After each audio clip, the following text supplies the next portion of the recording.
Welcome to Medicated Housewife DIY, where crafting and mental health come together. In today's DIY video, best Dollar Tree spring decor hacks, easy home decor DIYs. Hello again, my DIY loving friends. Get ready to spruce up your living space with these amazing Dollar Tree spring decor hacks. These ideas are so easy and budget friendly, you won't believe your eyes. From DIY wood risers to charming wall art, I've got you covered. Don't miss out on these trendy and stylish decor ideas that will make your home bloom this season. Let's go have some fun with spring decor and DIY together. So stick around. Let's go make some stuff and jump right into this. For this DIY, I began with cutting 3 pieces of Dollar Tree white foam board to 7 inches by 7 3/4 inch rectangles using a ruler and box cutter, although I changed that later in the DIY, but we will get to that later. Using super glue wood glue from Dollar Tree and some tumbling tower blocks also from Dollar Tree, I'm going to be making 3 Jenga block frames using 2 sets of 4 blocks glued together by 2 sets of 3 blocks glued together, and that's end to end, as you can see me doing right here. Then I'm assembling the frame by gluing 1 set of 3 blocks in between the 2 sets of 4 blocks on both the top and the bottom. This will be our frame, and I am going to do the exact same thing 3 times to make 3 identical frames.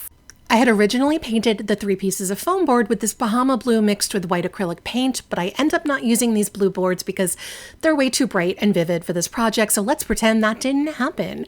You know I like to be fully transparent with you guys, so just don't do this part. I then mixed some Waverly clear wax with some folk art acrylic paint in the color Camel, and then I mixed in a few drops of Deco Art Raw Umber to deepen that color, all of which I will link for you in the description box below. I am going to paint the 3 Jenga block wood frames using this mixture, and I paint it on, and then I use a dry paper towel to rub off the excess wax until the color is to my liking. I paint all sides of the frame except the back because we won't see it, and I'm using this mixture to paint all 3 of my frames exactly the same way. Next, I have a mixture of plain water and some folk art antique wax, which I will link for you below, and I'm using a small brush. I'm going to paint over the joints where the blocks connect to one another so that they will be emphasized, which is kind of the exact opposite of what we usually do with these Jenga blocks. We usually want to camouflage where they connect, but not this time. This time I'm trying to create a bamboo stalk effect with these frames, so I want to emphasize the joints with the watered down antique wax, painting the joints on the front of the frame as well as those very same joints on the inside and outside edge of the frame to have like a continuous sort of look.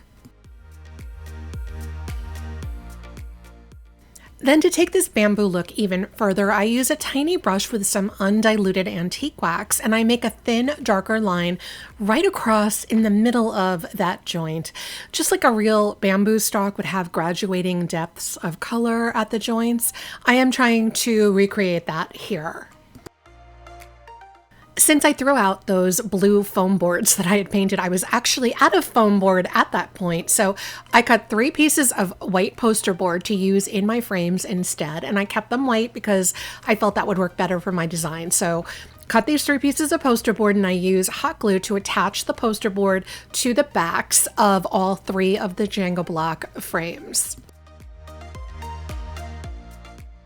I removed 3 leaves from some greenery picks that I had from Dollar Tree, and in order to flatten them out, I used a regular household iron and some parchment paper and actually ironed the leaves so that the plastic spine in the back kind of melted and flattened out a bit, making that whole leaf look like it had been pressed, which is an easy hack to quick press your full leaves. I use Ailenes Tacky glue from Dollar Tree on the back of the leaf and attach it to the middle of the white poster board. I'm going to do this with all 3 of the leaves, 1 leaf facing straight up and down, and the other 2 leaves on slightly different angles. And by doing this, we're creating a coordinated 3-leaf look. And these are my faux bamboo framed leaves. I love this as a set or even individually, but what I'm most excited about is the bamboo look for the Jenga blocks. I mean, I haven't seen it before, and I think it works really nicely. I plan on definitely using this type of look again in future projects. For this next DIY, I had this pitcher that I thrifted and never used from last year.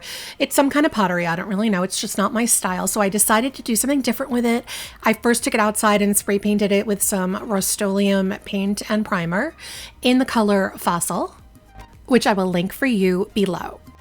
Once the spray paint dried, I wanted to do some serious distressing on this. So first, I'm using antique wax mixed with water and a dry brush to brush the wax onto the pitcher. And then I graduated to using a sponge dabber kind of brush to really get some color onto there. I added more and more color to the pitcher, but really not totally positive about what my goal was at this point. But I just kept going, and you know what I'm going to say. I just kept going wherever the brush wanted to take me. Getting kind of zen here. I felt I needed to introduce some darker, cool tones here, so I grabbed some Craft Smart paint in the color dark gray, along with some Folk Art black chalk paint, which I will link for you below. And I am using this foam makeup brush. I add some alternating gray and black paint to this relatively brownish looking pitcher. And I add some black in the spots that I think need to be darker, and then I lighten it up with some gray when it gets too dark. At this point, the look I am going for is really old and really dirty, and I just keep going. Although I don't really paint the top of the picture because I do have something else in mind for that area. For the top and the inside mouth of the pitcher, I'm using some Apple Barrel English Ivy green, which I will link for you below, and I also use a makeup brush to apply that green all around the top and upper inside of the pitcher. I'm also going to use that green on a small part of the upper handle. Then, of course, I felt like I had too much cool tones and not enough warmth, so I grabbed a fresh makeup sponge and that mixture of clear wax and camel acrylic paint from the previous DIY, and I dabbed some warm beigey kind of brown tones back onto the pitcher. So, spoiler alert, my plan for the green part of this pitcher is to cover the green areas in moss. So I grabbed some big handfuls of green moss from Dollar Tree, and I am using hot glue to apply it. And I proceed to make a mess out of that moss. And I don't know if you know this about me, but I hate glitter. My daughters were not allowed to use glitter in my house growing up. It's the kind of mess that never gets fully clean. Well, folks, moss is nature's glitter. No matter how hard I try, it just ends up everywhere. And like glitter, I always find a piece of it in my hair 24 hours later. But this, folks, is crafting, and we do whatever it takes. That really ought to be on a t-shirt somewhere. It's crafting. We do whatever it takes. So we are covering the top and the inside top of that pitcher with moss.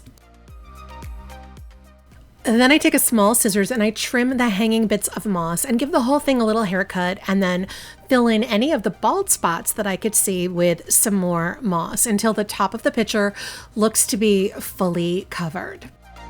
And this is my moss-covered antique pitcher. I actually really love the way this looks. I want to use it as a planter, maybe outside under the covered patio for the summer. I think it looks like a piece of pottery that's been left in the forest and it started to grow moss, and that is just the look that I was going for. So I am very pleased, and as predicted, I am pulling pieces of moss out of my hair as we speak.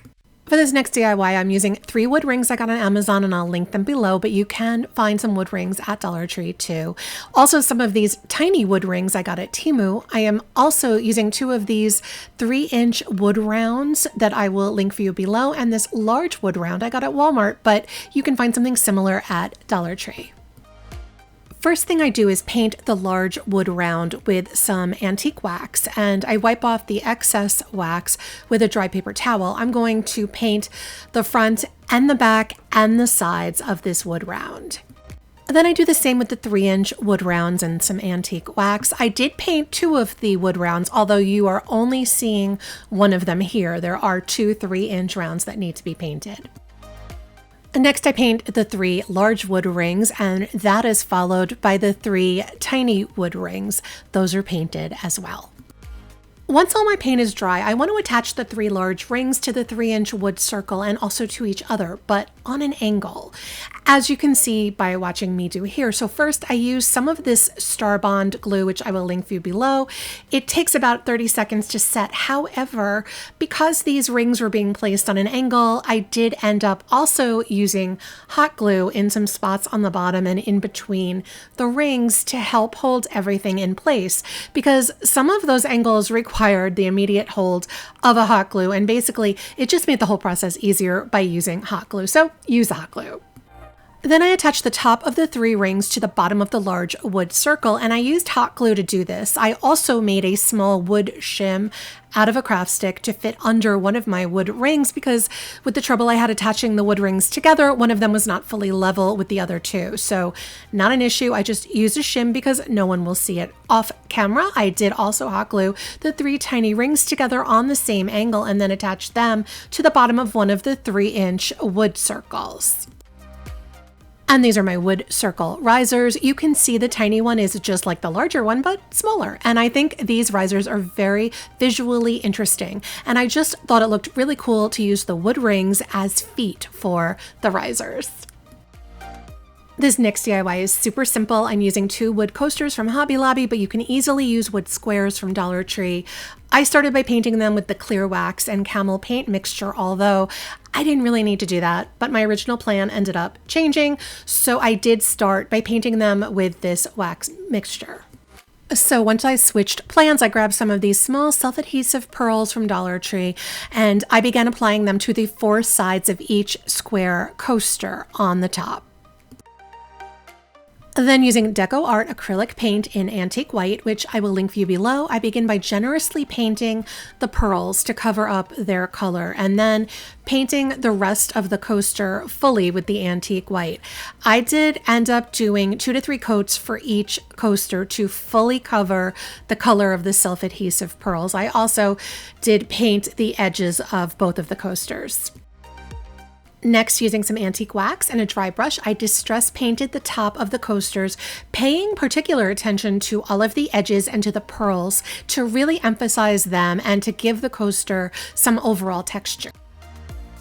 Lastly, I painted the tops and the sides of both coasters with some outdoor Mod Podge, which I will link for you below, to waterproof them. And these are my super, super easy wood coasters. I know we didn't reinvent the wheel here. It's just a charming farmhouse look that is also beyond easy to do. For this next DIY, I wanted to make an oven-dried clay trinket dish, and I found this oven-dried clay on Amazon. I'll link it below. It's a really cool granite color, and I really did not read the description. So I was surprised how tiny the package of clay was, but that's okay. We're only making a trinket dish. You bake it at 275 degrees Fahrenheit for 30 minutes to cure it. I kneaded the clay and I rolled it out, not too thin because I didn't want the dish, or the bowl in this case, to crack. I used the top of a jar to cut it into a circle shape, and I had this smallish silicone baking bowl kind of shape to use for baking it, so I carefully pushed the circle into the bowl, and then I just used some water to try and smooth out the top edge a little bit once it was in the bowl. I took it out of the oven after 30 minutes and let it fully cool off, and then removed it from the silicone bowl, and I used a fine grit sanding sponge to lightly sand the edge of the bowl so that there were no jagged pieces. I'm using Faux Art Treasure Gold paint, and I will link that for you below, and a small detail brush to paint the entire edge of the bowl on the top and slightly down a little on the sides. It doesn't have to be a perfect straight line. I like it actually better to look a little bit imperfect.